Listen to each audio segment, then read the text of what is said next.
Today is the first Sunday of the liturgical year. It is also obviously the first Sunday of Advent. Advent, as you know, is that time when we ask ourselves, are we ready for the second coming of Christ as we look back to the first coming of Christ, which of course we call Christmas. We realize that the second coming of Christ, for any one of us, could happen at any time, and we know that, of course. So the question for us today is, are we ready to encounter Christ now? We need to ask it regularly, but especially during this time. St. Paul, in his letter to the Romans, calls us to focus on this question directly. Here he is telling the Romans to make a choice, to either embrace Christ or embrace the emperor who at his death was Nero. St. Paul actually gives an admonition where he speaks of what he labels in another part of the Bible, the sins of the flesh. And this teaching reaches us today. But there is a deeper meaning to this teaching which we need to understand. First, notice what St. Paul says. The time is nearer than when we first began. That is true for each and every one of us. We do not know when our time will be, but we do know that we are closer to that moment than when we actually meet Christ. And we are closer to that moment than we've ever been. And every day, that moment gets closer to us. I am guessing that many of you may not have heard a part of this teaching that is often misunderstood. And I'm going to use the teachings of St. Maximus the Confessor to explain exactly this interesting, more profound part. St. Maximus lived about 600 years after St. Paul. He teaches powerfully and with and about great wisdom.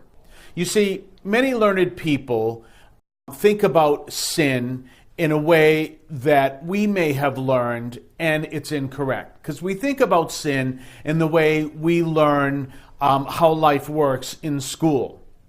So, people think that at the end of their life, Christ will judge them by how well they live their Christian life, as if they spent their lives in a lifelong test in a school.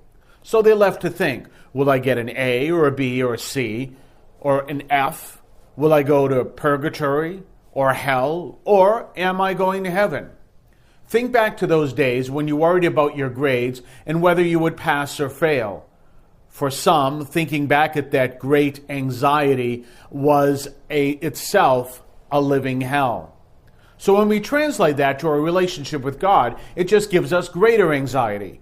What will you do if I teach you that that whole concept is incorrect? Remember, the Christian life is about growing in holiness, and we grow in holiness by growing in wisdom. That is the key. So what St. Maximus the Confessor teaches is that we listen to what St. Paul says by rejecting the life of the flesh and embracing the life of Christ. The more we grow intellectually in the wisdom that leads us to have the mind of Christ, the more we come to understand his truth. What he teaches is that when we embrace the life of the flesh, our ability to understand the greatest of all wisdom is curtailed. We may embrace the wisdom of the world and be celebrated for it, but the wisdom of the world is so much smaller than the wisdom of God, which is infinitely greater. The more we embrace the life of Christ, the greater we grow in divine wisdom, which makes us more as Christ is. If we embrace the idea that there is no God and that we continue as we care to continue, and we fall into what St. Paul calls us to avoid, which is the falling into the ways of the flesh, we will also fall into factions, and those factions will attack one another. And ultimately, there will be this complete collapse. The only thing those factions will be united in will be a rejection of Christ and his followers. Paul then admonishes us to make our choice, eternal life through Christ or false hopes through worldly wisdom. Let us, as this liturgical year begins, make that choice for Christ.